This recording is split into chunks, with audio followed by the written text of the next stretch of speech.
Okay, great. Well, good afternoon to everyone, and thank you all for attending. I'm really pleased to be able to speak to you today about our exciting and unique 3D technology that has actually been 20 years in the making.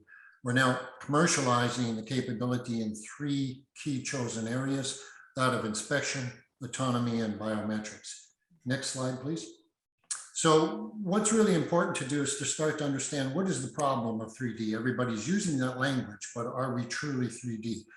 I would maintain the answer is no. In actual fact, for decades now, our capture and conversion of the world into 3D data has actually been based on 2D data sensors. So our time of flight sensors or photogrammetric techniques, other approaches provide actually very limited information about the actual objects in the world, and more importantly, the characteristics and properties of those objects. A reflection back doesn't tell you what really is the object. So what we do is we spend considerable amounts of human and computer time to make sense of the data, to convert it into these more usable forms, such as the shape or a series of shapes that define an object, the identity of that shape or object, its measurements, its movement, its orientation, its component parts, etc.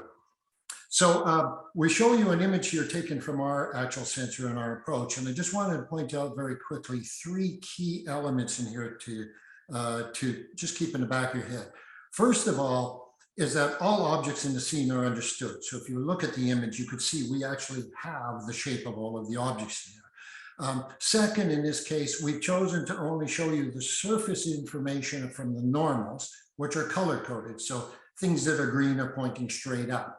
Things that are red are pointing to the left. Things that are blue are pointing towards you. So you could see the different color coding here is representing actual surfaces and the information about the surfaces. And lastly, we've chosen to show you just in this particular image that we can give you movement information. So we've chosen to isolate the object called car out of that particular set, and we're able to give you its distance and velocity vectors, and other information is there. Next slide, please. So why does this matter? Well, the simple answer to me is that the analysis that can be accomplished using the 2D data is actually limited by the sparseness of the data that's captured. It's sparse in two elements. It's sparse in quantity and amount, and it's sparse in richness of information. So point clouds, time of flight values, intensity values can only go so far to give you a real-time understanding of what's there in front of you. We see many key major areas of concern in the world today, and we're focusing on three of those that we think impact the world in general. So we see this as very ubiquitous in nature. The integrity of our national infrastructures, a real key issue right now. Safety of our individuals from all kinds of things around autonomy and autonomous vehicles and other issues there. And also, as recently we've all experienced, the health of our individuals. Each of those areas of concern in our mind require true 3D information, but the current solutions are limited by the physics of what they're getting from the 2D sensors. And so these sensors are fast reaching the limits of providing dramatically more and varied real-time information. Next slide, please. But what if you could obtain this new set of information, such as angle of orientation, surface normal, slope vectors we talked about there, as well as intensity and RGB values that we get from some of the more traditional sensors? We've shown you in the opening slide that we have a plethora of physical information about surfaces we can use to analyze.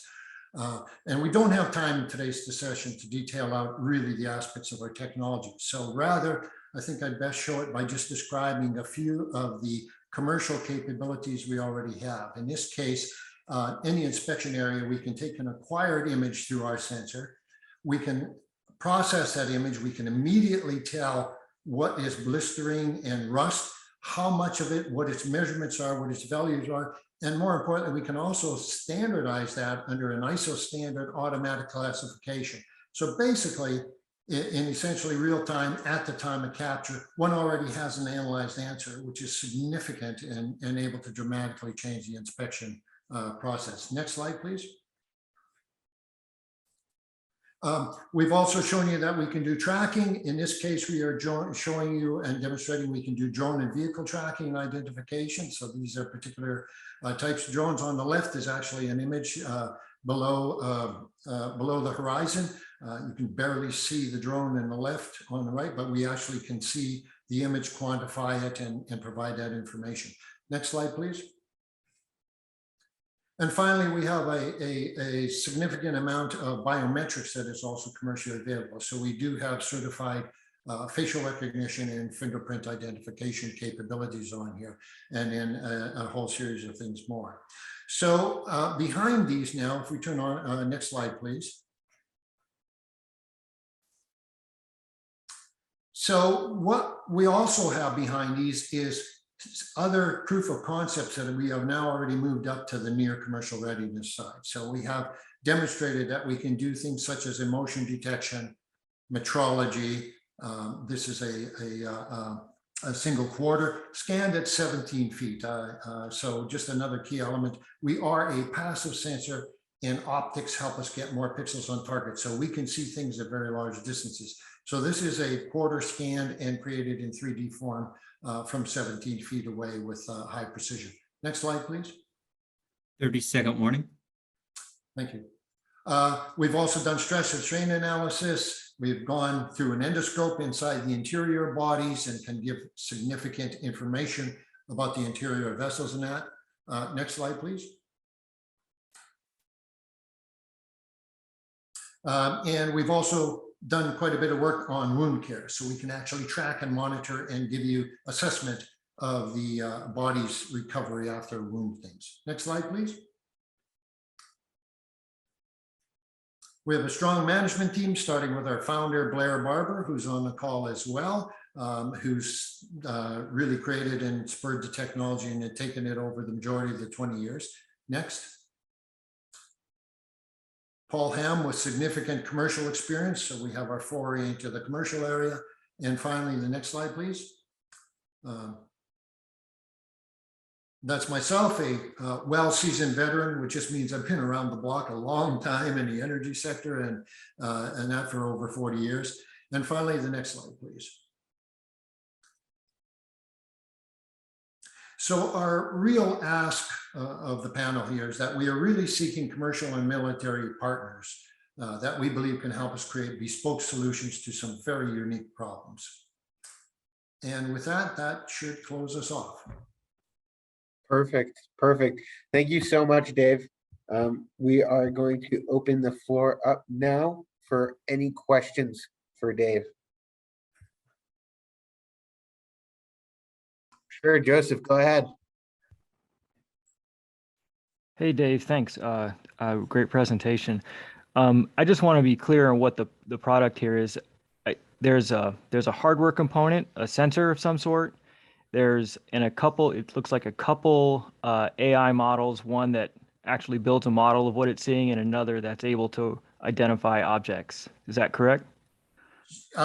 Yes. So what we offer is we offer a sensor, as you mentioned, the hardware component. And then we have a series of software capabilities bundled under something we patented and called ShapeOS.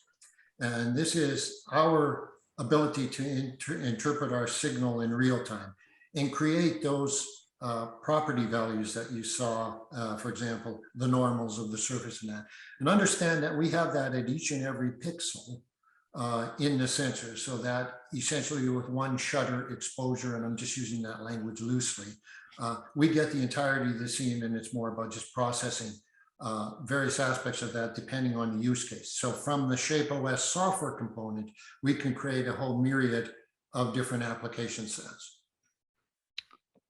Gotcha. Thank you.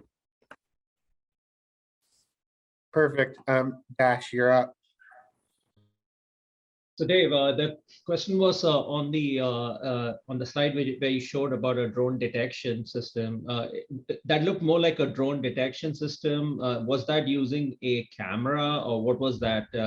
No. So that is using our sensor. Remember, I said one of the added values of our approach is that we still can give you intensity and RGB values as traditional cameras do.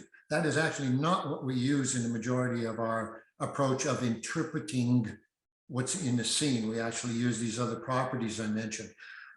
It looks like a camera because it's optically based, but the actual sensor and a lot of the stuff. Just one more to also answer that other question. We also do take advantage of AI approaches with our data and use those to augment. So we have a lot of mathematical techniques that are what I call the first principles based on the real physical properties of the signal.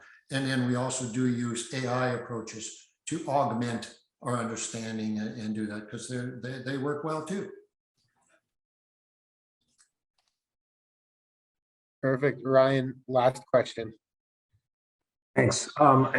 Maybe I missed it, but are you able to do this for video feeds, or is this for still images? What's the latency? Processing latency. It's essentially video feed. We've done, it could be a single instance, a single opening in the shutter, but we also have process. So for the tracking and everything, that is all essentially video feed, 30 to 60 frames per second. Blair, you could probably qualify that a bit, but I believe we're in that kind of range. Absolutely. It's within a frame time. You can get the updated tracking, the velocities and information. So I'm trying to get a sense of how much processing is needed. I mean, do you have an A100 sitting behind that doing that, or can you do it on a Snapdragon?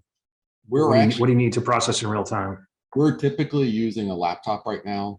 We are using some of the GPU to do the overall processing, but it's a very light, even though we're getting full 3-dimensionality, our computer understands the slope vector between the angles, understands these kind of things, which allows the processing to be much, much quicker.